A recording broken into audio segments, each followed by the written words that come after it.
ওকে, তো আবারও good evening সবাইকে। আশা করি সবাই আমার কথা শুনতে পাচ্ছ। দেখলে মনে তো আমরা পড়ছিলাম অ্যাডভান্স রিডিং রাইটিংয়ের রিডিং টুতে আমরা আছি, তাই না? পার্ট বি এর রিডিং টু পড়া দেওয়া ছিল তোমাদের 14, 18 এবং 22। এই মডেলগুলো একটু পড়তে বলেছিলাম। তো কি সবাই আমরা পড়েছি? বলো তো। জি স্যার। জি স্যার। 14, 18, 22। 14 নম্বর কি ছিল? সাকসেস।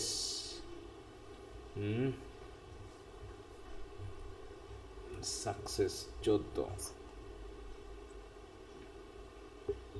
তো প্যাসেজগুলো কি বুঝতে কারো সমস্যা হয়েছে?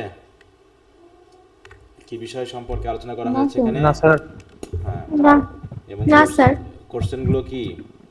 Give a brief definition of success, best way to be successful in life. কোশ্চেনগুলো পড়ে কি বুঝতে পেরেছো কিভাবে আলোচনা করা হয়েছে? স্যার ওটা তো জি স্যার। উদ্দীপকে দেওয়া আছে, উদ্দীপকের মধ্যে আছে পুরো হুম। তো এগুলো নিয়ে কি আর কথা বলতে হবে আমার? যদি কারো কোনো প্যাসেজ বুঝতে অসুবিধা হয়, কোনো কিছু বুঝতে অসুবিধা হয় একটু বলো, না হলে আমরা নতুন একটা প্যাসেজ আজকে তোমাদের পড়তে দিব এবং একটা কোশ্চেন লিখতে দিব, সেটা তোমরা লিখবা আনসার। ঠিক আছে তো? এখনই লিখে কয়েকজনের খাতা আমরা একটু চেক করব যে কীভাবে লিখেছো বা কী লিখতেছো, কোথায় মিস্টেক হচ্ছে কী হচ্ছে, এগুলো নিয়ে একটু কথা বলবো। দিয়ে আজকে আমরা এই পার্টটা শেষ করে আগামী দিন থেকে আমরা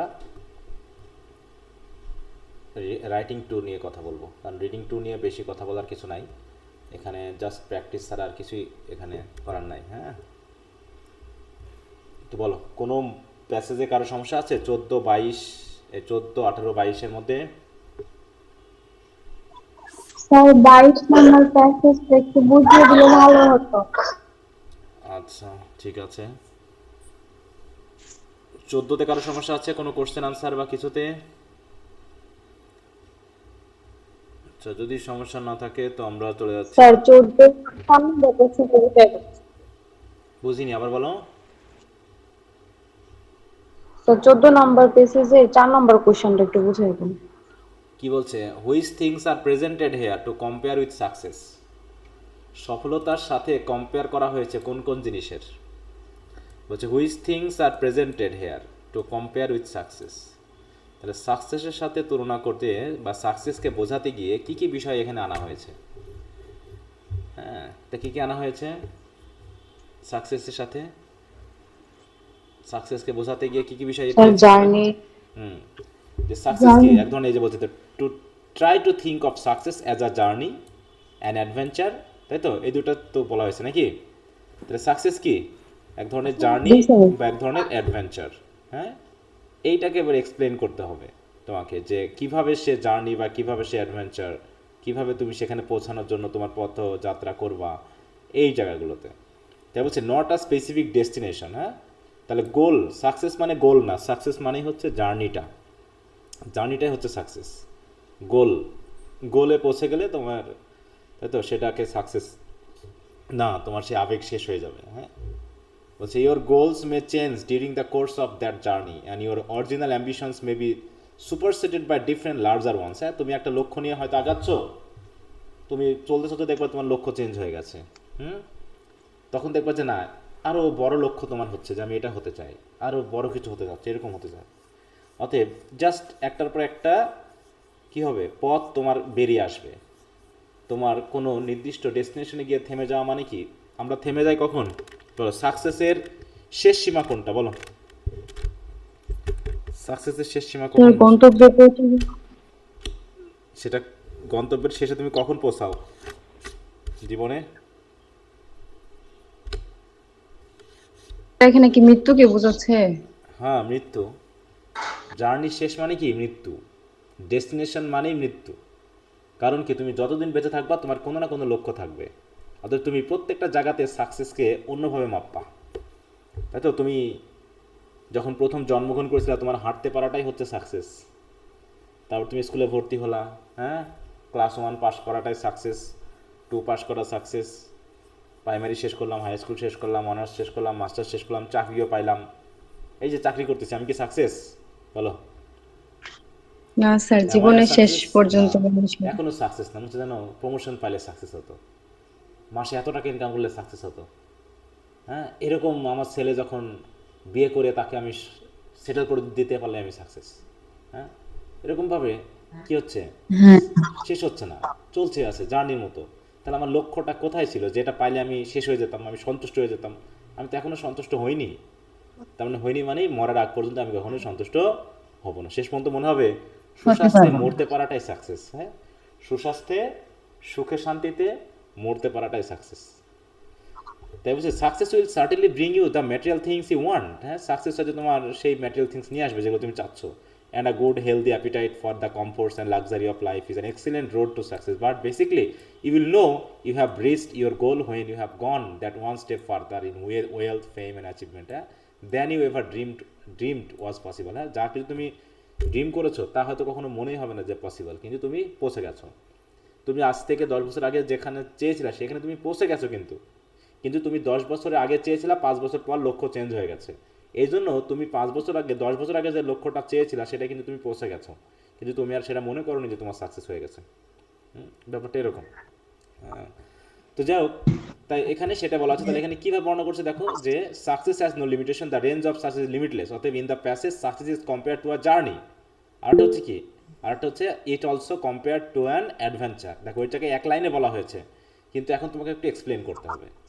হ্যাঁ, তাহলে জার্নি যেহেতু, তাহলে এখানে কি বলা হয়েছে, যে তুমি মাঝখানে অনেক চেঞ্জ আসবে, তাই না? But it means that one should take it as a journey which does not stop anywhere and any particular place, like a journey it can not be stop. এছাড়া তুমি আনতে পারতে এখানে আরও কথা আছে না, যে কারণ কি জার্নির ভিতরে আমাদের লক্ষ্য বা ডেস্টিনেশন অনেক চেঞ্জ হয়, তো এই জন্য আমাদের চেঞ্জ হতে পারে, গোল চেঞ্জ হতে পারে, তাই না? আমরা হয়তো একটা পথে যেতে যেতে আর একটা পথ নিতে পারি। আমরা হয়তো আজ থেকে 10 বছর আগে যা ভেবেছিলাম মনে হলো না, তার থেকে আরও বড় কিছু করা যেতে পারে, বেটার কিছু আসতে পারে। কারণ তুমি যে ম্যাটেরিয়ালসটা হাতে পেয়েছো, সেই ম্যাটেরিয়ালসটা তুমি হয়তো ততক্ষণে হাতে পাওনি, তাই তুমি লক্ষ্যটা চেঞ্জ করতে পারো। যখন তুমি পেয়ে গেছো তখন তুমি লক্ষ্যটা চেঞ্জ করে ফেলেছো। তো এইগুলো ব্যাপার নিয়ে আসতে পারে। তারপরে অ্যাডভেঞ্চার কেন বলা হচ্ছে? An adventure is an exciting experience. Success is also exciting. One's goal may change during the course of journey. যে দেখো জার্নি or adventure বলা হয়েছে না? Similarly, our goal of life may be replaced by larger ones. Thus, success is aptly compared to a journey or an adventure. এই যে দুটোর সাথে তুলনা করা হয়েছে, তাই না? প্যাসেজগুলো ভালো জি করে স্যার। পড়লে বিষয়টা বোঝা যায় যে আমাকে প্রশ্নে কি করা হয়েছে। তারপর which things are presented to compare with success, compare করার জন্য। কি বুঝতে পেরেছো? স্যার বুঝতে পারছি। আচ্ছা, দেখো বাড়তি কিছু কথা কিন্তু নিয়ে আসা হয়েছে, কিন্তু বইয়ের বাইরে তো যায়নি। কথাগুলো কি বইয়ের বাইরে গেছে? হ্যাঁ, না স্যার। ওইখানেই থেকে তুমি হয়তো 2-4টা সেন্টেন্স কেটে সেটে অন্যভাবে লিখবা, কিন্তু উপস্থাপনা যেন আমার রিয়েলিস্টিক হয় এবং সেখানে যেন থাকে যেটা আমি আলোচনা করতে চাচ্ছি। ওকে, তো 18 নম্বরে কারো সমস্যা আছে? 18 নম্বর প্যাসেজ, অ্যাম্বিশন। কারো সমস্যা আছে বুঝতে? ছোট্ট প্যাসেজ। না স্যার। আচ্ছা, সমস্যা না থাকলে ভালো। তারপর হচ্ছে কত, 22। কত জনের সমস্যা ছিল? 22-এর সমস্যা ছিল। জি স্যার। আচ্ছা, কি পুরো প্যাসেজের সমস্যা না কিছু জায়গায় সমস্যা? স্যার কিছু কিছু জায়গায় স্যার, মানে আমি প্যাসেজটা পড়েছি, ওয়ার্ড মিনিংও পড়েছি, কিন্তু সেন্সটা মানে সঠিকভাবে বুঝতে পারিনি। আচ্ছা, দেখি।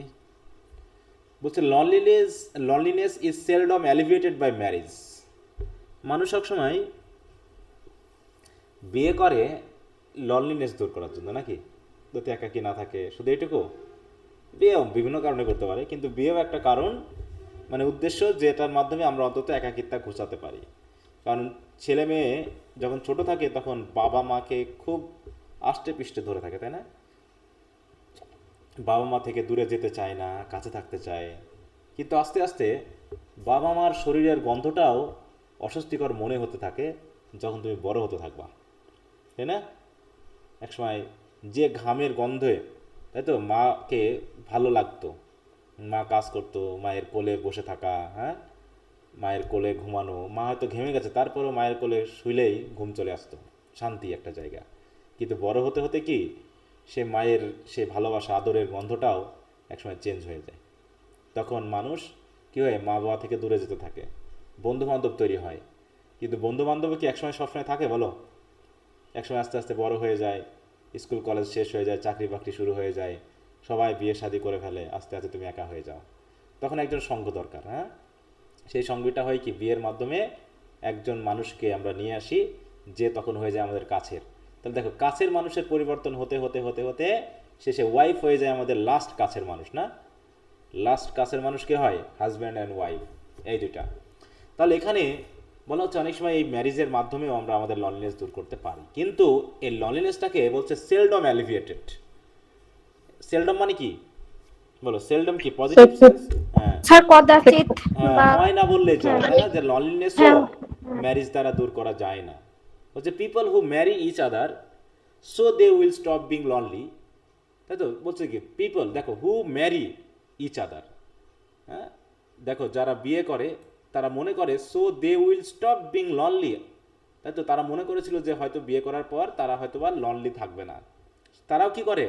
অফেন ডিসকভার, তারাও একসময় বুঝতে শুরু করে বা আবিষ্কার করে ফেলে that the excruciating loneliness of all is shared with each other. বরং লনলিনেসটা শেয়ার্ড হয়ে আরও লনলিনেসটা বেড়ে গেছে।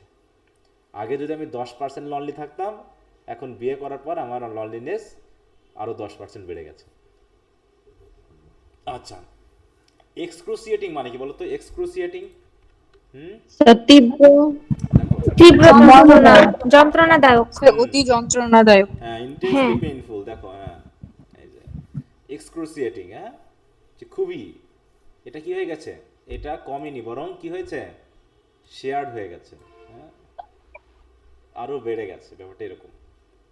দেয়ার are 3 main types of loneliness. 3 ধরনের লনলিনেস আছে। First, there is the loneliness of the individual. প্রথমটা হচ্ছে ব্যক্তি কেন্দ্রিক loneliness. Who simply has not learn how to get along with people. মানে কি, সেই সকল মানুষ ব্যক্তিকেন্দ্রিক লনলিনেসে ভোগে যারা আসলে অন্যের সাথে মিশতে কখনো শেখেনি। গেট অ্যালং উইথ মানে কি, মিশতে পারা, অন্যের সাথে মানানসইভাবে চলতে পারা, যেটা তারা আজ পর্যন্ত শেখেনি। অনেক মানুষ আছে না খুবই ইন্ট্রোভার্ট টাইপের। ইন্ট্রোভার্ট আর এক্সট্রোভার্ট বুঝো? জি স্যার। ইন্ট্রোভার্ট কারা বলো? যারা মিশতে পারে না সহজেই হ্যাঁ, যে কোনো কারোর জায়গায় গিয়ে সাথে। কথা বলা শুরু করতে পারে না, অন্যের সাথে মিশতে পারে না, সেটা চুপচাপ থাকে, কি বলতে গিয়ে কি বলবে এই ভয়ে একা কিছু থাকতে বলে পছন্দ না। করে। হ্যাঁ, এরকম আর কি।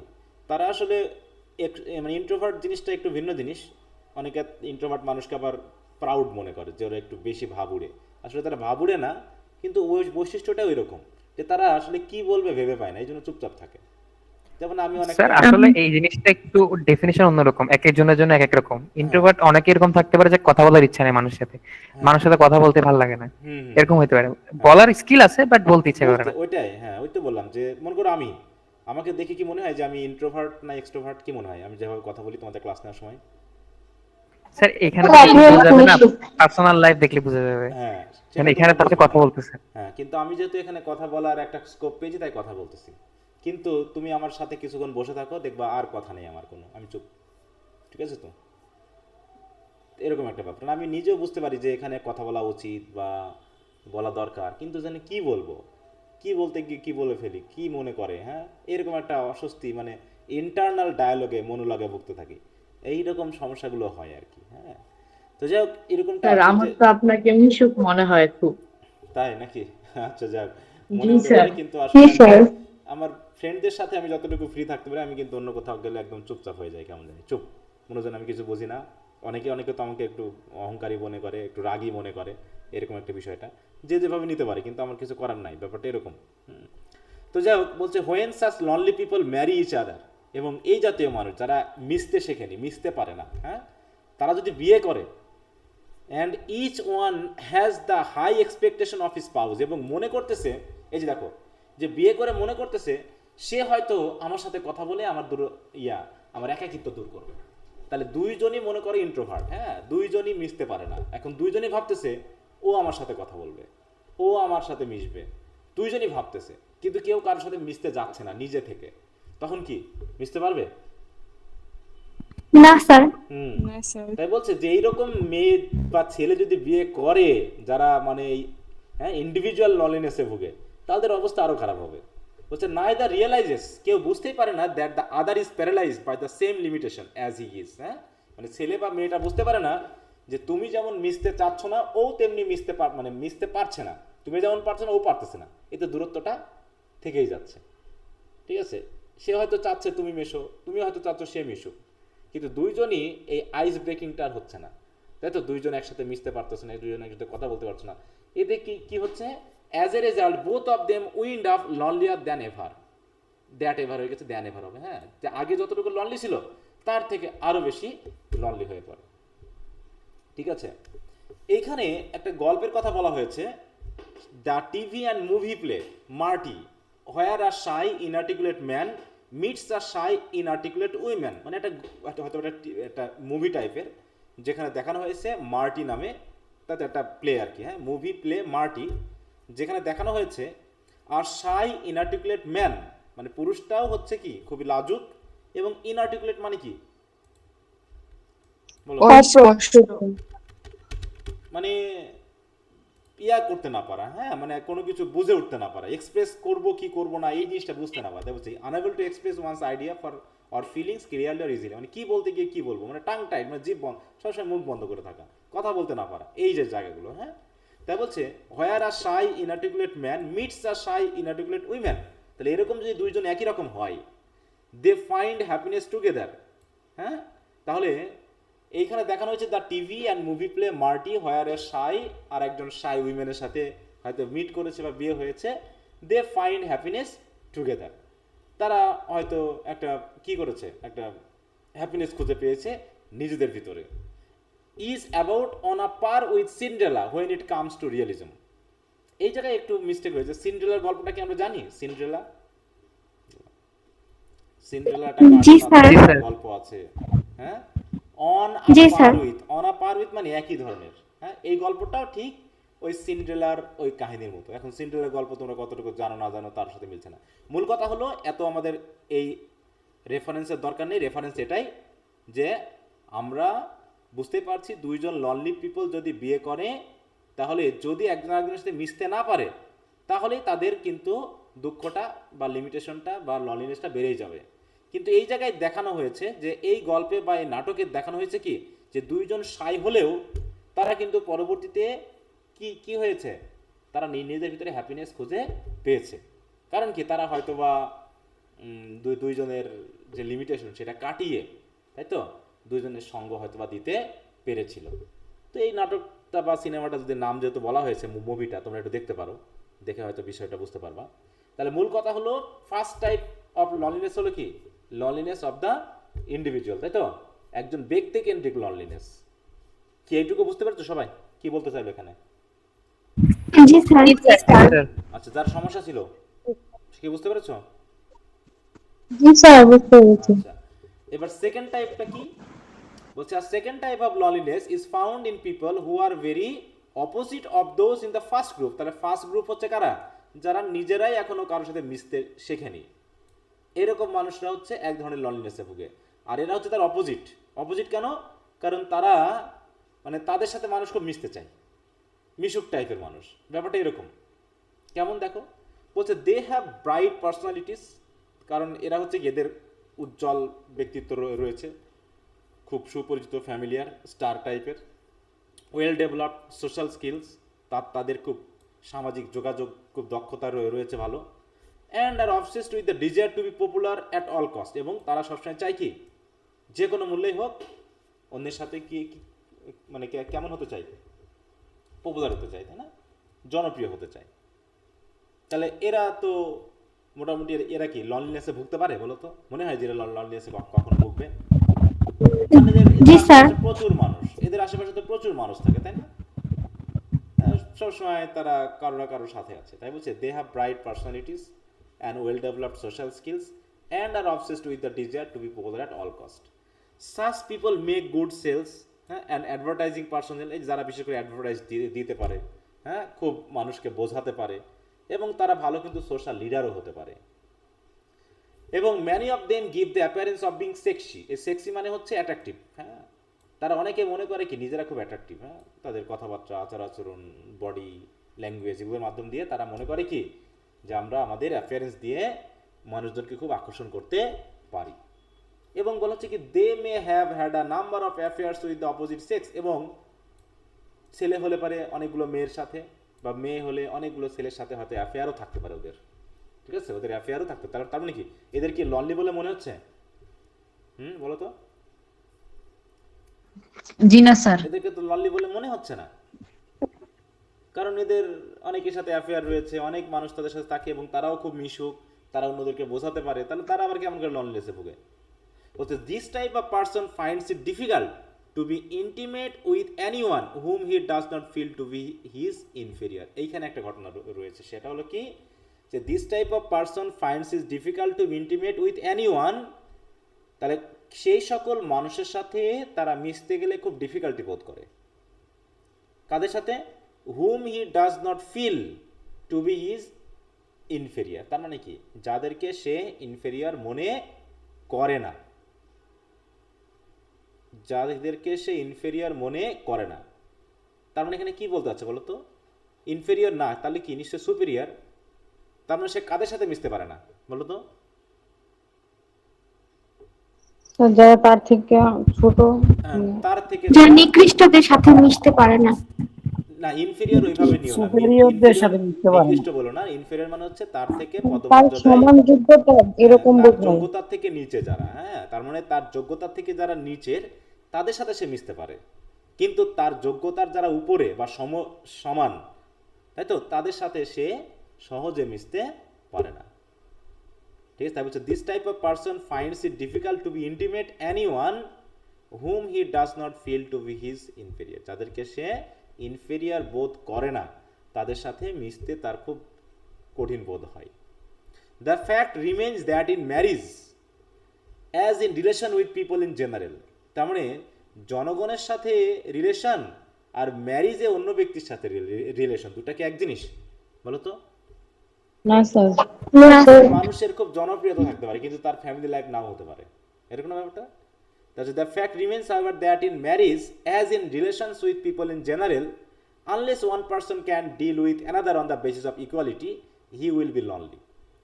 তার মানে যে ব্যক্তি ইকুয়ালিটি অথবা তার থেকে সুপিরিয়রের সাথে মিশতে পারে না অটোমেটিক সে লনলি বোধ করে, he will be lonely no matter how outgoing and what a good mixer he may appear to be. তার মানে সে যত বেশি আউটগোয়িং বা এক্সট্রোভার্ট হোক না কেন, আর যত বেশি তার সাথে মেশার মানুষজন থাক না কেন, সে আসলেই ইনওয়ার্ডলি লনলি বোধ করবে যদি সে কি না করতে পারে, unless one person can deal with another on the basis of equality, যদি তার ইকুয়াল বেসিসের মানুষের সাথে বা ইনফেরিয়র মনে করে না যাদেরকে, তাদের সাথে যদি সে মিশতে না পারে তাহলে সে অটোমেটিক কিন্তু লনলি ফিল করবে। যেমন মনে করো যে যার সাথে অনেকগুলো কর্মচারী থাকে, বিশেষ করে অনেক নায়ক নায়িকা বা যারা হচ্ছে খেলোয়াড় বা যারা হচ্ছে তোমার কি বলবো সুপারস্টার, ওরা কি তাদের সাথে যে সকল লোকজন ঘোরাফেরা করে ওদের সাথে কি সে অন্তরঙ্গ বলো তো? না ওদের সাথে কিন্তু তারা অন্তরঙ্গ না, জাস্ট তারা তার সার্ভিসম্যান, তারা তার সেবা করে, তাতে তার সাথে চলে তাকে হয়তো সেবা দেয়, তাই না, তার কাজে হেল্প করে, কিন্তু ওদের সাথে কিন্তু অন্তরঙ্গ না। তাহলে অন্তরঙ্গ যদি সে তার সমপর্যায়ের মানুষের সাথে না হতে পারে তাহলে সে কিন্তু আসলে আলটিমেটলি লনলি, যত বেশি তার আশেপাশে মানুষ থাকুক না কেন, ঠিক আছে, তো আশেপাশে যত মানুষ থাকুক না কেন সে কিন্তু লনলি, কারণ সে তার ফিলিংগুলো ওই ইনফেরিয়র মানুষের সাথে তো শেয়ার করতে পারবে না। পারবে বলো তো? পারবে? না স্যার। ইকুয়াল মানুষের সাথে ছাড়া কেউ তার নিম্নমানের মানুষের সাথে কিন্তু তার ব্যক্তিত্ব বা তার ভিতরের কথাগুলোকে শেয়ার করতে পারবে না। হয়তো অফিসিয়াল ভাবে বা প্রফেশনালি অনেকের সাথে মিশা হয়, মানুষ মিশে, কিন্তু সেই মেশা আর নিজের অন্তরঙ্গ হওয়া দুটা কিন্তু আলাদা জিনিস, হ্যাঁ, তা সেটা এখানে বলা হয়েছে। তাই বলছে যে তারা কিন্তু কি করতে পারে না, ইকুয়াল বেসিসে মিশতে পারে। অতএব একজন মানুষ বিয়ে করার পর যদি সে তার সমগোত্রীয় মানুষের সাথে মিশতে না পারে তাহলে যে সমস্যাটা হয় সেটা বিয়েতেও একই ধরনের ঘটনা ঘটে। বিয়ের ক্ষেত্রে অনেকটা কি হয়, ওই সাপে নেউলের সম্পর্ক হয়ে যায়, ঠিক আছে, সাপে নেউলের সম্পর্ক। তো এই কথাটা বলা হচ্ছে ইনকমপ্লিট একটা স্যার প্যাসেজ এইখানে। হ্যাঁ বলো। হুম। স্যার, যেটা তষারের লাইফে ছিল এরকম, মানে ওর থেকে সুপিরিয়র ফ্যামিলিতে বিয়ে হয়েছিল ওর। হুম। হ্যাঁ, এরকম বললামই তো যে অনেক ব্যাপার রয়েছে যেগুলো হয়তো আমাদের কাছে এক্সাম্পল থাকতে পারে বা নাও থাকতে পারে। এটা হয়তো প্র্যাকটিক্যাল অভিজ্ঞতার ব্যাপার থাকতে পারে, তার যিনি অথর এটা হয়তো তার নিজস্ব অভিজ্ঞতা দিয়ে এটা বর্ণনা করেছেন যে কেউ হয়তো মিশতে পারে না তাই লনলি, আর অনেকের সাথে মিশে কিন্তু ইনওয়ার্ডলি সে লনলি। এই দুই ধরনের হতে পারে। ঠিক আছে, মানুষ আসলেই কি, মানুষ আসলেই কিন্তু একা। একা কিনা বলো? তোমার যতই বন্ধু থাকুক, যতই তোমার অনেক পরিচিত লোক থাকুক, রাত যখন হবে, দিন শেষে যখন রাত হবে, কেউ কি তোমাকে তোমার ওদের বাড়িতে রাখবে বলো? না স্যার। স্যার, দিন শেষে তোমাকে তোমার বাসায় ফিরে আসতে হবে। তুমি যতই তাদের সেবা করো, যতই তাদের উপকার করো, যাই করো না কেন, ওই দিন শেষে তোমাকে হয়তো দু একদিন রাখতে পারে, জাস্ট একটু হয়তো মানে কৃতজ্ঞতা স্বরূপ, কিন্তু আলটিমেটলি তোমার সেবা সবাই সবসময় করবে না। তো এই জিনিসগুলো নিয়ে একটু কথা বলা হয়েছে। হ্যাঁ, তা কি বুঝতে পেরেছো সবাই? তাহলে কয় ধরনের লনলিনেস নিয়ে কথা বলা হয়েছে জি এখানে? স্যার। কয় ধরনের লনলিনেস? 2 ধরনের। এখানে 2 ধরনের লনলিনেস নিয়ে কথা বলা হয়েছে না? আরো হয়তো প্যাসেজের অনেক কিছু আছে।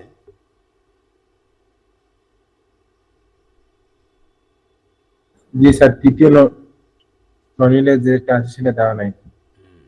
আচ্ছা, what are the causes of loneliness in man's life? অনেক কারণ আছে। How do people overcome loneliness by marriage?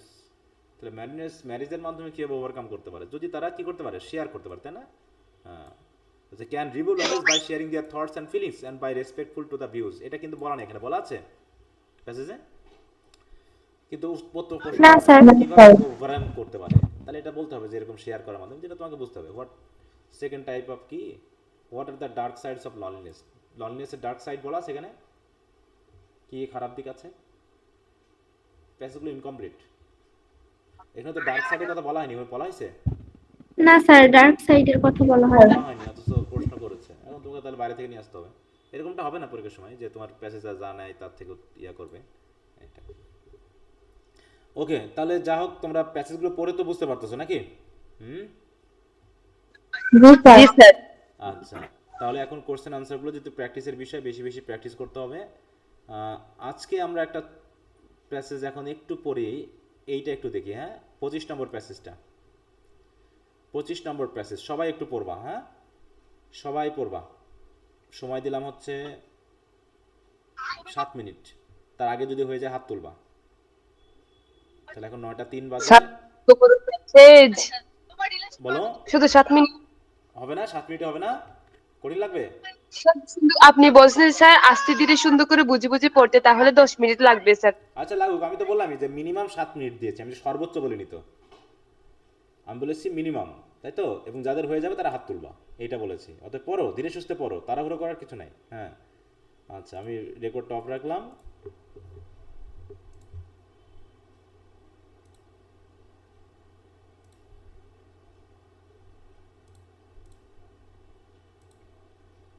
ওকে, তাহলে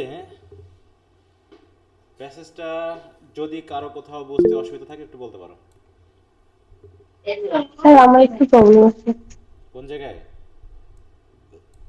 একদম সবার শেষে also much of the knowledge ওইখানে।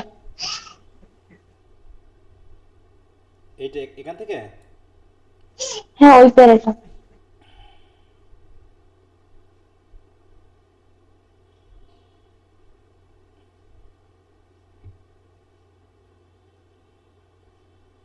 আচ্ছা,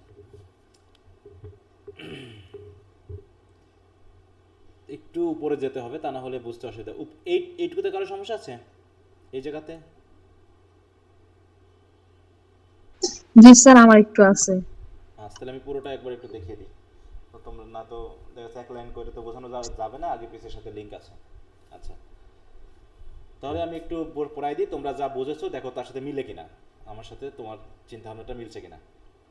তাহলে we live in a society এটা তো বুঝেছো সবাই। So we must learn to live in peace and Amity with others, এটুকু তো বুঝেছো নাকি? We G have G to sir. respect G sir. others' life and property, rights and privileges, likes and dislikes, as we expect others to respect ours. তাহলে আমরা যেমন আমাদের পছন্দ অপছন্দ, জীবন, সম্পদ, অধিকার, প্রিভিলেজকে যেমন আমরা রেসপেক্ট করি, ঠিক কি করতে হবে, তাই না? তাহলে আমাদেরকে সেইভাবে অন্যদেরকে রেসপেক্ট করতে হবে যেমনটা আমরা প্রত্যাশা করি আমাদেরকেও কেউ রেসপেক্ট করুক, তাই না? সমাজের সমস্যাটা কোন জায়গায় জানো? আমরা সবসময় একমুখী। আমরা মনে করি আমাদেরকে সবাই রেসপেক্ট করুক, ঠিক আছে, কিন্তু আমরা অন্যদেরকে আবার respect করতে চাই না। হ্যাঁ, আমরা অন্যদেরকে চাই না, কিন্তু আমরা চাই যে সবাই আমাকে মানুক, সবাই আমাকে ভালো বলুক, সবাই আমাকে এ করুক সে করুক। তাই আমরা সবাই হিরো আমাদের নিজ নিজ জগতে। এটা হচ্ছে সমস্যা, যে আমি যেটা অপছন্দ করতেছি সেটা অন্যের হয়তো পছন্দ, তার নিশ্চয়ই আমি যেটা অপছন্দ করতেছি সেটা অন্যের পছন্দ, তাহলে সেক্ষেত্রে তো তার ইয়াতে অসম্মান করা হচ্ছে, ঠিক আছে? এরকম একটা আমরা সবসময় আমাদের বিশ্বাসটাকে চাপিয়ে দিই অন্যের উপরে, যে সে কেন আমার মতো না, তাহলে তুমি কেন তার মতো না। ব্যাপারটা এরকম, ও কফি খাইতে পছন্দ করে, এ চা খাইতে পছন্দ করে। কফিওয়ালা ভাবতেছে ও কেন কফি খাইতে পছন্দ করে না, আর চাওয়ালা পছন্দ করছে সে কেন সে কফি পছন্দ করে, চা কেন পছন্দ করে না। দুজনের পিছন থেকেই তো যুক্তি আছে, কিন্তু আমরা আরেকজনকে সম্মান করি না। আমরা কি করি, অন্যের নামে দুর্নাম রটিয়ে বেড়াই। ও আমার নামে রটাই, আমি তার নামে রটাই। এইভাবেই চলছে দুনিয়াটা, ঠিক আছে? তো যাই হোক, তাই বলছে যে we have a lot of duties and responsibilities to the society. আচ্ছা, ভালো কথা। Education should aim at making each individual fully aware of this duties and responsibility. তাহলে সমাজের প্রতি আমাদের দায়িত্ব কর্তব্য রয়েছে, আর সামাজিক এই দায়িত্ব কর্তব্য সম্পর্কে আমাদের সচেতন করে কে? যে আমরা কিভাবে বুঝবো যে আমাদের সামাজিক দায়িত্ব কর্তব্যগুলো কি? এডুকেশন। তাহলে এডুকেশনই যদি আমাদেরকে আমাদের সামাজিক দায়িত্ব কর্তব্য সম্পর্কে সচেতন করে, তাহলে আধুনিক যুগে এসে এত অসচেতন মানুষ কেন বলো? সবাই তো এখন এডুকেটেড, প্রায় এসএসসি এইচএসসি পাস অন্তত মিনিমাম সমাজে অনেক মানুষ রয়েছে। তাহলে সামাজিক এত বিশৃঙ্খলা এখন বেশি কেন বলো? শিক্ষা অর্জন করে নিজেকে এস্টাবলিশ করার জন্য। তারা এডুকেশন পায়নি, তারা হয়তো একাডেমিক লিটারেসি অর্জন করেছে, কিন্তু সেখান থেকে তারা এডুকেশন অর্জন করেনি। বুঝতে পেরেছো? সামারি পরে কি আর এডুকেশন পাওয়া যায়? সেখান থেকে মানে literacy প্র্যাকটিক্যাল পেতে হয়। নলেজ। হ্যাঁ, তাহলে ওই যে জিনিসটা আমাদের শেখাচ্ছে, টাইম ইজ কি valuable, we should not waste a single moment in vein. এই কথাটা আমাকে বলতেছে, আমি পড়তেছি, পড়ে আমি পরীক্ষা দিচ্ছি, কিন্তু আমি ওটা গ্রহণ করছি না। তাহলে কি শিক্ষা কমপ্লিট হবে? শিক্ষা কমপ্লিট না, হবে? না স্যার। সমাজ বলতেছে যে মানুষের মুখ দেখে তার তার প্রশংসা করো না, মানুষের চেহারা দেখে কারো প্রেমে পড়ো না, কিন্তু কে মেনেছে এই কথাটা? কয়জন মেনেছে বলো? কেউ মানে না স্যার। তাহলে শিক্ষা তো ইনকমপ্লিট। শিক্ষা বলতেছে যে আমাদেরকে কি করতে হবে, ধর্ম বর্ণ নির্বিশেষে সবাইকে সম্মান করতে হবে, কিন্তু আমরা আমাদের বিশ্বাস দিয়ে অন্যকে বিবেচনা করি, অন্যের নামে গালাগালি করি। সেটা ফেসবুক ইন্টারনেটে ঢুকলে বোঝা যায় যে হিন্দু মুসলিম খ্রিস্টান বৌদ্ধ সবাই সবার পিছনে বাঁশ দেওয়ার জন্য আজোড়া বাঁশ নিয়ে রেডি, ঠিক আছে? কোনো রকম কথা বললেই মারামারি শুরু হয়ে যাবে, কেউ কাউকে ছাড় দিবে না। অতএব শিক্ষা বলতেছে সমতা, শিক্ষা বলতেছে অনৈতিকতা বাদ দিয়ে নৈতিকতা বিরাজ করানো, কিন্তু কে মানতেছে? তার মানে এডুকেশন কমপ্লিট না। তাহলে অরিজিনালি এডুকেশন যাকে বলে সেই জিনিসটা যদি না হয়, তাহলে তো আমরা ডিউটিস অ্যান্ড রেসপন্সিবল হব না। যেমন এখন তো মোটামুটি আন্দোলনের শেষ নাই, আন্দোলনের শেষ হয়েছে বলো এখন বর্তমানে? আমি একটু আসছি, দাঁড়াও। আচ্ছা, এখনো হয় নাই।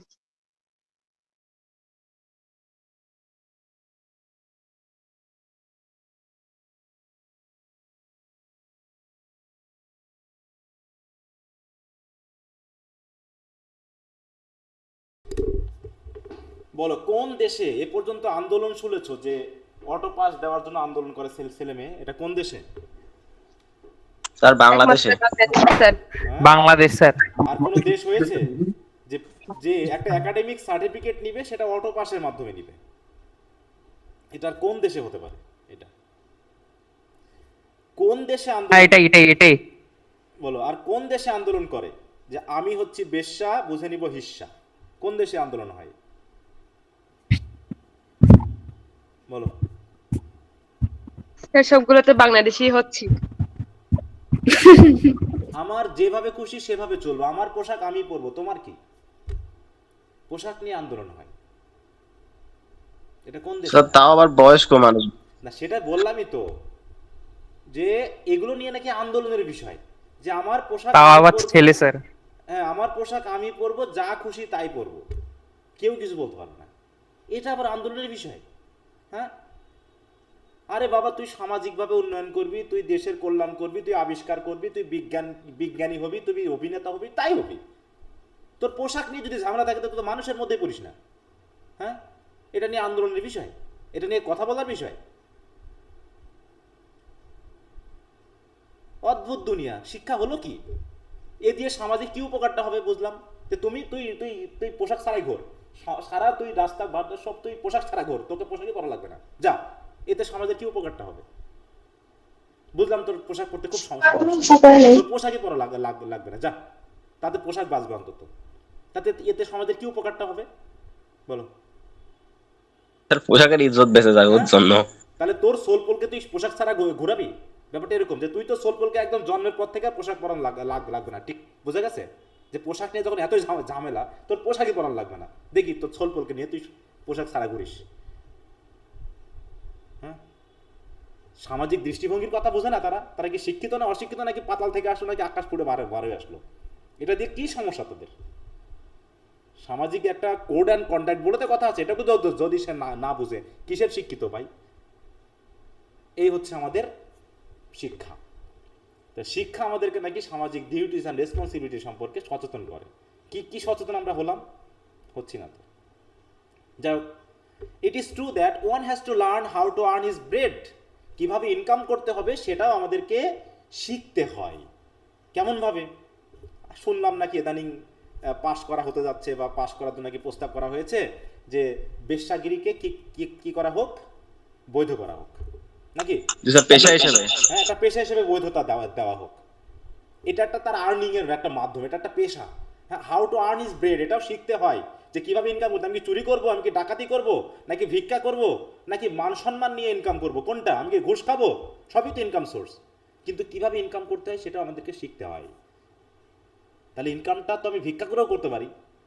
সুস্থ মানুষ অনেক ভিক্ষা করতেছে, আবার অনেক অসুস্থ মানুষ সম্মানের সহিত কাজ করতেছে, রিক্সা চালাচ্ছে, চোখ নাই তারপরে সে কাজ করে যাচ্ছে, অন্ধ মানুষ ভালো ভালো জিনিস করতেছে।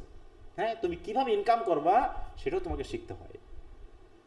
কত রকমের ব্যাপার রয়েছে। হ্যাঁ, তো যাই হোক, বলছে man does not live for bread alone. আরে মানুষ তো শুধু রুটিতে বাঁচে না, মানে মানুষ শুধু খেয়ে বাঁচে না, মানুষ কিন্তু পেটের জন্য বাঁচে না। মানুষকে তার বডিলি প্রয়োজনের সাথে সাথে তার সাইকোলজিক্যাল নিডগুলো দিতে হয়। বলছে as he has bodily needs, he has also his psychological needs which have to B satisfied two. তাহলে শুধু পেটের ক্ষুধা মেটালে হবে না, তো তার মানসিক ক্ষুধাও মেটাতে হবে। আর এই মেটানোর জন্য তাকে শিখতে হয় যে কিভাবে ইনকাম করতে হয়, কিভাবে বাঁচতে হয়। যে শুধু ভিক্ষা করে বাঁচে, তার কি কোনো সাইকোলজিক্যাল উপকারিতা আছে?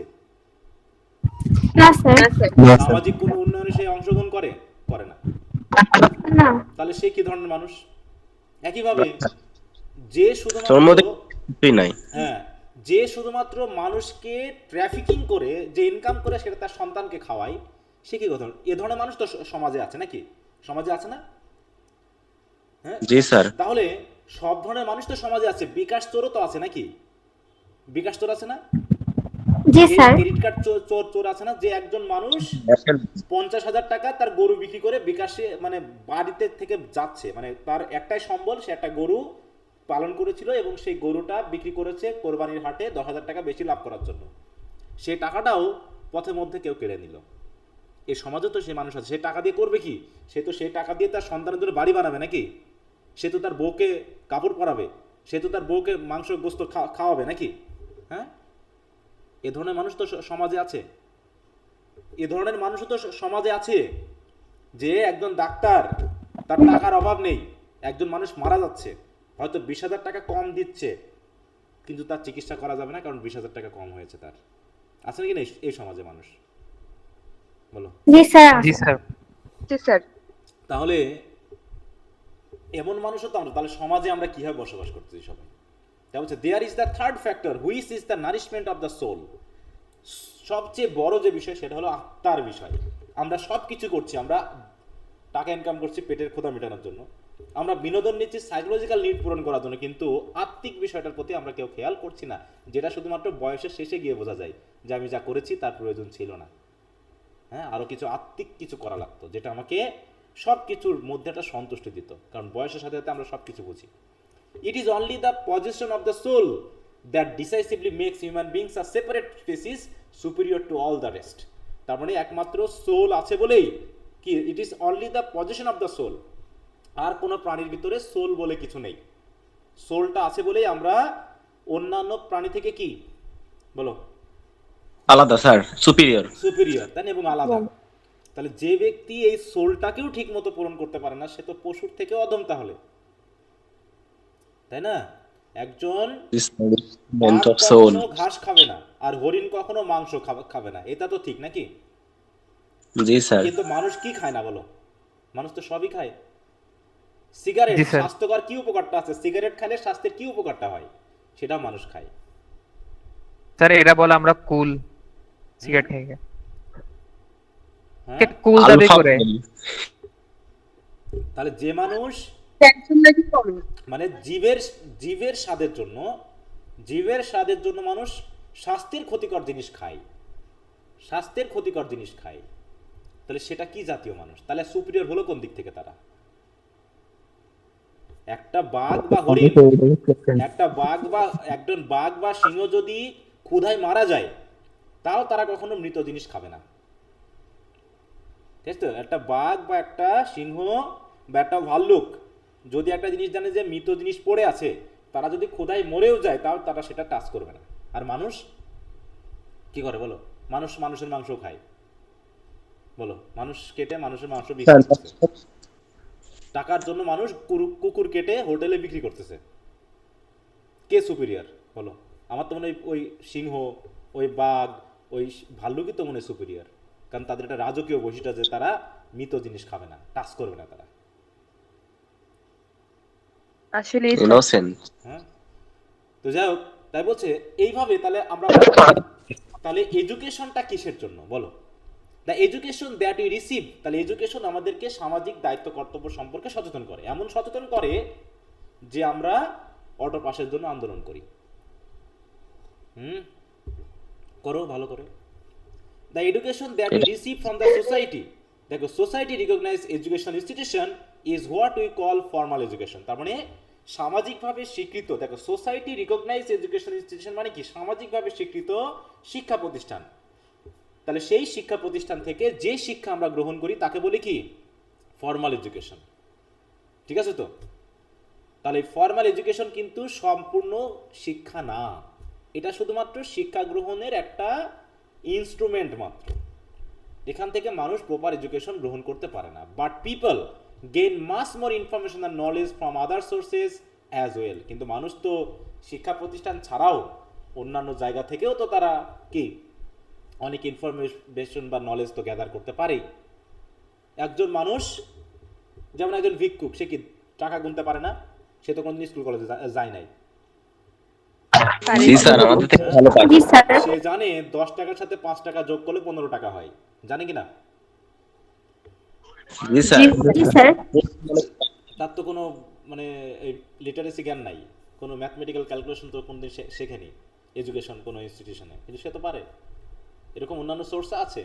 We continually learn many things and new ideas, acquire knowledge and skill from the family and the society. এবং আমরা সামাজিকভাবে এবং ফ্যামিলিগত দিক থেকেও তো অনেক কিছু শিখি। This process can be term as informal education. তাহলে এডুকেশনের সোর্স কয়টা বলো? দুইটা। এটা প্রাতিষ্ঠানিক ও অপ্রাতিষ্ঠানিক। তাই তো, একটা হচ্ছে ফর্মাল, একটা হচ্ছে ইনফর্মাল। ফর্মাল হচ্ছে কি? আচ্ছা, যেগুলো informal। Society recognise educational institution থেকে যেগুলো গ্রহণ করি সেগুলো হচ্ছে ফর্মাল এডুকেশন, আর যেগুলো এডুকেশন ওই ইনস্টিটিউশনের বাইরে গ্রহণ করি সেগুলো হচ্ছে কি? Informal education. Informal education. What we learn and gain our own. কিন্তু আবার আছে যেগুলো আমরা নিজেরা, হ্যাঁ, what we learn and gain our own, নিজের চেষ্টায়, হ্যাঁ, without the formal help and guidance from the professionally skill people. দেখো, তাহলে without the help from or guidance from professionally, যেমন আমি, তাই তো, আমি প্রফেশনালি স্কিলড একটা পিপল যার কাছ থেকে তোমরা কি করছো, কিছু শিখতেছো, কিন্তু এদের হেল্প ছাড়া তোমরা যদি কিছু শেখো সেটাকে বলা হয় কি, ইজ অফেন আনসিস্টেমেটিক অ্যান্ড ডিসঅর্গানাইজড। সেই শিক্ষাটা হয় কি, অপদ্ধতিগত এবং জি স্যার। এলোমেলো হয়। যদি তুমি শেখো, নিজে নিজে শিখতে চাও, সেটা অর্গানাইজড হয় না, সিস্টেমেটিক হয় না। Also, mass of the knowledge thus gained is often found to be prejudicial and harmful to the growth of culture and civilized life. এই যে যেটা বলা হচ্ছে নাকি, এই যে নিজে নিজে যে শিক্ষাটা তুমি অর্জন করছো, অনেক জ্ঞান আছে যেগুলো তুমি নিজে নিজে অর্জন করেছো, সেই জ্ঞানগুলো অনেক সময় কেমন হতে পারে, প্রিজুডিশিয়াল অ্যান্ড হার্মফুল, মানে জি কি, স্যার। ক্ষতিকারক। ক্ষতিকর। ক্ষতিকর হতে হবে কার প্রতি, to the growth of a culture and civilised life, একটা সভ্য, তাই তো, একটা সংস্কৃতিবান সমাজ গঠনে অনেক ক্ষেত্রে ক্ষতিকর হতে পারে। কোন নলেজ, প্রতিষ্ঠান থেকে নাকি অপ্রাতিষ্ঠানিক শিক্ষা, কোনটা? প্রাতিষ্ঠানিক। অপ্রাতিষ্ঠানিক শিক্ষা। অপ্রাতিষ্ঠানিক শিক্ষা অনেক সময় ক্ষতিকর হতে পারে।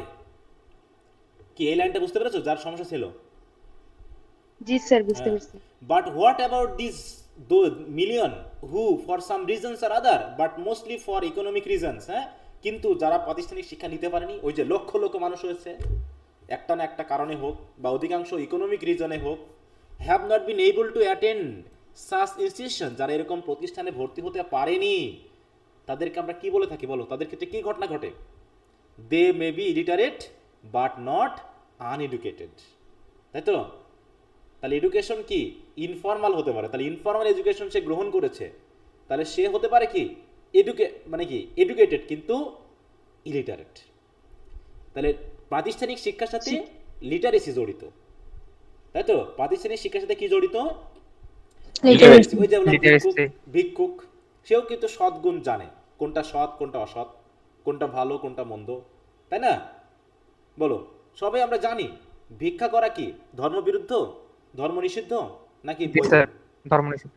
হ্যাঁ বলো, ধর্ম নিষিদ্ধ। ধর্ম নিষিদ্ধ, কিন্তু কই, সবাই তো আল্লাহর নামেই এখন ভিক্ষা করতেছে না, ঈশ্বরের নামেই তো ভিক্ষা করতেছে তারা। তাহলে কি হলো বলো? স্যার দিতে না চাইলে জোর করে নিতে আসে, কিছু কিছু তো মানে ক্লাসের মধ্যে ঢুকে এমন এমন কথা বলে, মাঝে মাঝে অপমান। ওই যে বললাম সমাজের জন্য ক্ষতিকর, আনঅর্গানাইজড, আনসিস্টেমেটিক। তারা আল্লাহর বা কোরআনের বাণী ঠিকই বলতেছে, গান করতেছে ওই ভেলে, হ্যাঁ, এবং তুমি টাকা দিলে তোমাকে বিশাল আশীর্বাদ করে দিচ্ছে, আর টাকা না দিলে মুখ ফিরিয়ে নিয়ে গুল গুল করে গালাগালি দিয়ে দিচ্ছে। তাহলে ওর আমার রুমে যিনি আসছিলেন ওনার কাছে আমি বলছি যে আপনাকে টাকা কেন দেবো, আর আমরা তো সবাই আছে একদম ছোট ছোট, আমাদের থেকে আপনি টাকা কেন নেবেন? তো বলতেছে আমি এখান থেকে 50 বছর যাবত এখানে আসি, টাকা নিচ্ছি, কেন দিবা না? ওটা তার অধিকার হয়ে গেছে নাকি, এটা তার অধিকার হয়ে যে গেছে। এত জোরে জোরে কথা বলতেছে দেখে মনে হচ্ছে না যে আমি এই কলেজের স্টুডেন্ট, মানে আমাকে কিছুই মনে করতেছে না, আমার রুমে এসে আমারে ধমকায় যাচ্ছে। তুমি তো ভাই 5 বছরের বা 2 বছরের, ও যে 50 বছর ধরে আসতেছে, তোমার অধিকার বেশি না তার অধিকার বেশি? হ্যাঁ, তার তার অধিকারী তার অধিকার অধিকার বেশি। বেশি। এখানে 50 বছর ধরে আসে, আর তুমি মাত্র 2-1 বছর ধরে শুধু পড়ে। স্যার সে একদম পেশাজীবী হয়ে গেছে। হ্যাঁ, এমন এমন কলেজ স্কুল আছে যেখানে কর্মচারী মানে টিচারদের থেকে কিন্তু ওই ইয়াদের শক্তিশালী বেশি, ক্লার্কদের কিন্তু কর্মচারী। ক্ষমতা বেশি, দারোয়ান। দারোয়ান ক্লার্কদের ক্ষমতা বেশি, কারণ তারা অনেকদিন ধরে এখানে আছে, ঠিক আছে? সে কেরানিদের ক্ষমতা বেশি। অনেক ক্ষেত্রে কেরানিরা তাই পারে, বুঝতে পেরেছো? স্যার এখন হচ্ছে তাদের ছেড়ে এখন ক্ষমতা আরো বেশি, আমাদেরই বেশি। কেন স্যার, আমি কেন বলছি, আমাদের কলেজে যিনি হেড অফ দ্য ডিপার্টমেন্ট আছে, ওনাকে স্যার ওরা আন্দোলন করে নামাইছে, কারণ উনি হিন্দু, এই জন্য। তাই না? খুব খারাপ লাগছে, আমি অনেক কান্না করছি স্যার, অনেক অনেক কান্না করছি স্যার আমি। না, এটা প্রাতিষ্ঠানিক শিক্ষার উপকারিতা আমাদের, ঠিক আছে তো? এটা হচ্ছে আমরা আমাদের কলেজের প্রিন্সিপালকে সরাইছি। এটা তো প্রাতিষ্ঠানিক শিক্ষার উপকারিতা। যাই হোক, যে যেভাবে পারে, আমার দেশ, বললামই তো, আমার দেশে আমরা সবাই কত ভালো, হ্যাঁ, যে যার মতো চালাচ্ছি, চলতে থাকি, সমস্যা কি? শিক্ষা আমাদের হচ্ছে না। যাও, তাহলে এই হলো আমাদের প্যাসেজটা কি বুঝতে পেরেছো? একটু ধীরে সুস্থে পড়লে বোঝা যায় যে আসলে লিঙ্ক আছে তো, জি জি স্যার। স্যার বুঝছি। মানে একটা লাইন ধরে বুঝতে গেলাম না, তোমাকে জাস্ট কনটেক্সটটা বুঝতে হবে, তাহলে দেখবো অটোমেটিক চলে আসতেছে মিনিং। আচ্ছা, তো দেখো এখন কোশ্চেন আনসারগুলো কিন্তু এরকম, দেখুন, how do you gain informal education, আমরা ইনফরমেশন এডুকেশন কিভাবে অর্জন করি, কোথা থেকে পাই? হ্যাঁ, তাহলে যেগুলো আমরা প্রতিষ্ঠান থেকে পাই সেগুলো ফর্মাল, এটা বলার দরকার নেই। জাস্ট দেখো বলছে উই রিসিভ ফর্মাল এডুকেশন, এটা beside education institution we get some education from family and society. The education we receive from the family and the society is called informal education. We learn many things, new ideas, acquire knowledge, skill informally from family and society. এই কথাটুকুই বলে দিয়েছে বারবার, হ্যাঁ, খুব বেশি। তার বলছে what is the difference between illiterate, এই যে ইলিটারেট অ্যান্ড আনএডুকেটেড, এর মধ্যে পার্থক্য কি? ইলিটারেট কি বলো? ইলিটারেট হচ্ছে যে সে লিখতে পারে Formally না, just লিখতে পারে না, মানে তার অক্ষর জ্ঞান নেই। লিটারেসি মানে কি? অক্ষর জ্ঞান সম্পূর্ণ, তাই না? যাকে বলে স্বাক্ষর, স্বাক্ষর মানে কি? অক্ষর, মানে অক্ষর সম্পর্কে জ্ঞান আছে, মানে একটা জিনিস পড়তে বা লিখতে পারে। কিন্তু এডুকেশন হচ্ছে বিষয়টা আরো ব্রড সেন্সে, কোনো কিছু জানা, তাই তো, ওয়াইজলি সেটাকে ব্যবহার করতে পারা, এটা হচ্ছে এডুকেশন। সেটা লিটারেসির সাথে নাও মিলতে পারে। তাই যে they can be ignorant about institutional education, they do not receive formal education, but uneducated means the people who have little or no formal schooling.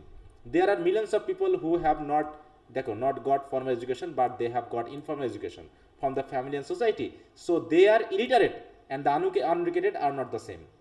অতএব তারা illiterate but not uneducated, তাই না? যারা ফ্যামিলি থেকে শিখেছে। আছে না এরকম যে অনেক শিক্ষিত ছেলে, শিক্ষিত পরিবারের সন্তান, কিন্তু আচরণ ভালো না। আবার আরেকজন আছে যে বাবা মা হয়তো খুব গরিব, কিন্তু ছেলের আচরণ ভালো। তাহলে এখানে কি দাঁড়ালো ঘটনাটা বলো? তারা নিরক্ষর কিন্তু অজ্ঞ নয়। হ্যাঁ, অজ্ঞ নয়, তারা হচ্ছে ইলিটারেট বাট নট আনএডুকেটেড। তারা জানে যে সমাজের নিয়ম কারণ কি, কিভাবে চলতে মানুষ করতে হয়, কিভাবে চলতে হয় এগুলো। আর তারা হয়তো লিটারেট, তার অক্ষর জ্ঞান আছে, তার অক্ষর জ্ঞান তাকে অহংকারী বানিয়েছে, কিন্তু তারা অনভিজ্ঞ, কিন্তু আনএডুকেটেড, তারা শিক্ষিত নয়। তারা ওই বিষয়গুলো, শিক্ষাগুলো অর্জন, তাদের হয়তো অক্ষর জ্ঞান আছে, কিন্তু অক্ষর জ্ঞান নিতে গিয়ে যে শিক্ষাটা ওখানে ছিল সেটা তারা নির্যাসটা নিতে পারেনি আর কি। হ্যাঁ, ওই যে চিপে যে আপেল থেকে যে রসটা, সেটা খাইতে পারেনি। পান চিবিয়ে মানুষ কি করে? পানের পিক গিলে নেয় না ফেলে দেয়? বলো, পানের পিক কি করে? গিলে নেয় না ফেলে দেয়? ফেলে দেয়। তারা এরকম চিবিয়েছে, কিন্তু চিবানোর সাথে যে রসটা, সেটা তারা গেলেনি, তারা সেটা ফেলে দিয়েছে। ঠিক আছে, এই হচ্ছে uneducated. Literate but uneducated, illiterate but educated, ব্যাপারগুলো এরকম। মানে শিক্ষাটাকে আমরা কি বলতে পারি? শিক্ষার অরিজিনাল মানে ইয়াটা যদি আমরা জানি, ডেফিনেশনটা, তাহলে মোটামুটি আমরা বুঝতে পারি যে শিক্ষা শুধু প্রাতিষ্ঠানিক শিক্ষাকে বোঝায় না। হ্যাঁ, আর আমরা যখন বলি না যে লেখাপড়া করে যে গাড়ি ঘোড়ায় চড়ে সে, তাই তো, এই লেখাপড়া বলতে আসলে কি বলতে যাচ্ছে? শুধু কি এই লিটারেসিকে বোঝাচ্ছে বলো? না স্যার, শিক্ষার পাশাপাশি করতে পারা। এখানে বলা হচ্ছে তুমি তোমার আশেপাশের জ্ঞানগুলোকে গ্রহণ করে তোমার জীবনটাকে উন্নত করতে তুমি ব্যবহার করতে পারাটাই হচ্ছে শিক্ষা, তাই না? আবার শিক্ষার ব্যাপারটা অনেক ব্রড, আরো ব্রড, বিভিন্নভাবে বলা হয়েছে। আজ তো যা হোক, ওটা যা হোক ভাবছে হচ্ছে why do we need formal education? আমাদের ফর্মাল এডুকেশন কেন প্রয়োজন? কারণ কি? ফর্মাল এডুকেশন আমাদের কি করে? সবচেয়ে বড় বিষয়, স্যার কোর্টেসি শো করতে হেল্প করে, মানুষের মধ্যে ভালো আচরণ, চলাফেরা। প্রথমত এখানে এই প্যাসেজ অনুসারে সবচেয়ে বড় দায়িত্ব কোনটা? মানে শিক্ষার মাধ্যমে শিক্ষা আমাদের করে কি? বলে গেছে লাইনটা, আমাদের জ্ঞানকে বিকশিত জ্ঞান বৃদ্ধির কথা আসছে। জ্ঞান বৃদ্ধি দিয়ে আমি করবো কি? জ্ঞান তো অনেক বৃদ্ধি হলো। আমাদের সামাজিক দায়িত্ব সম্পর্কে আমাদের সচেতন করে, এটা বলো না, education should aim at making it individual fully aware of this duties and responsibilities. তাহলে শিক্ষার সবচেয়ে বড় দায়িত্ব হচ্ছে যে সমাজে আমরা বসবাস করি সেই সমাজের দায়িত্ব কর্তব্য সম্পর্কে আমাদেরকে অবগত করা, সচেতন করা, যাতে আমরা এই দায়িত্বগুলো পালন করি, তাই তো? এটা হচ্ছে শিক্ষার। আর ফর্মাল এডুকেশনের কাজ কি? Why do you need formal education? Formal education কি করে আমাদেরকে? সমাজের প্রতি, ওই যে এখানে অবশ্যই উত্তরটা আমার কাছে ভালো লাগেনি। দেখো এখানে বলছে the education that we get from any institution is called formal education. We receive formal education from the family and society. এগুলো কথা বলার দরকার আছে? তুই ইনফর্মাল এডুকেশন করতে কি নিলি না নিলি তা তো আমার জানার দরকার নেই, আছে দরকার? বলা হচ্ছে যে ফর্মাল এডুকেশন কেন প্রয়োজন। হ্যাঁ, দেখো উত্তরটা আছে কিনা দেখো তো তোমরা একটু ভেবে। Beside this we learn and gain something of our own. This type of learning is often unsystematic and disorganized. It also may be prejudicial and harmful to the growth of cultured and civilized society. সুতরাং in order to protect us, এই যে শেষের দিকে বলেছে, in order to protect us from this prejudice and harmful, effect we need formal education, ঠিক আছে, তো এইখানে একটু বলেছে। একদম লাস্ট। হ্যাঁ, বুঝছি স্যার, তাহলে দরকার ছিল না ওগুলো লেখা। হ্যাঁ হ্যাঁ, তাহলে এখন একটু কিভাবে লিখছে বা কিভাবে প্রশ্নগুলো আছে, কিভাবে প্যাসেজগুলো আছে, খুবই ছোট ছোট, কিন্তু এর থেকে বেশি বড় উত্তর প্রয়োজন নেই, যেটা গতদিন বলেছি, কিন্তু আমাদেরকে একটু গুছিয়ে লিখতে হবে, ঠিক আছে, পুরো প্যাসেজের উপর ভিত্তি করে। হ্যাঁ, জি স্যার। তো প্যাসেজটা নিয়ে কারো সমস্যা আছে স্যার। আর প্যাসেজটা নিয়ে? না স্যার। না স্যার। আচ্ছা, আমি কিন্তু কয়েকটা পড়িয়ে দিচ্ছি আজকে বা পড়াই নিচ্ছি, বাকিগুলো তোমরা সবাই কিন্তু প্যাসেজগুলো পড়ে ফেলবে, হ্যাঁ, একটা যেন প্যাসেজ বাদ না থাকে। আচ্ছা স্যার। বাড়িতে সব পড়ে ফেলবো, স্যার। আগামী ক্লাসে আমি, যেহেতু ঈদের পরে হবে নাকি, আজকে শেষ তো নাকি তোমাদের? না স্যার, আহ, এটা না স্যার, কালকে আরেকটা আরেকদিন আছে। হবে। আচ্ছা, কালকে আছে, তো যাই হোক, আমি আর পড়াবো না, আমি তাহলে আগামী দিন আমরা ওই রাইটিং এর পড়া শুরু করব। তোমরা ঈদের ছুটির ভিতরে যদি পারো, তাই তো, এক এক দিনে 2-4টা করে পড়ে ফেলা সম্ভব, যদি নিজে নিজে বসে বসে পড়ো। এর ভিতরে যদি কোনো প্যাসেজ কোনোটা বুঝতে অসুবিধা হয় তোমরা একটু আমাকে বলবা। এখন আমরা একটু অ্যাবস্ট্রাক্ট ধারণা বাদ দিয়ে অন্য কিছু একটু পড়ি। হ্যাঁ, জেনারেল লিবারেল জি এডুকেশন। জি স্যার। আর এই যে প্যাসেজটা আমরা পড়লাম এডুকেশন নিয়ে, এটা তো অনেকটা স্যার ফ্রান্সিস বেকনের মতো, হ্যাঁ, ওরকম আইডিয়া, কারণ অনেকেই তো লিখেছে, ঠিক আছে। বাট ওনারটা একটু বেশি প্রিসাইজ, মানে অল্প লেখার মধ্যে অনেক কিছু বলছে, এটা একটু হালকা ডিসক্রাইব করা আছে। হুম,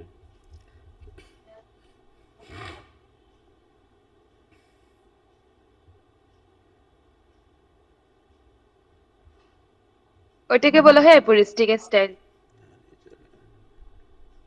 সবই অ্যাবস্ট্রাক্ট ধরনের লেখা। হ্যাঁ, আচ্ছা, এটা একটু পড়ো তো, 33 নম্বরটা, 33 নম্বরটা সবাই একটু পড়ে ফেলো একটু, যেহেতু 2-3টা প্যারাগ্রাফ আছে। আচ্ছা, 10 মিনিট দিলাম মনে করো মিনিমাম, এখন বাজে 9টা 42। হ্যাঁ, সবাই একটু পড়তে থাকো।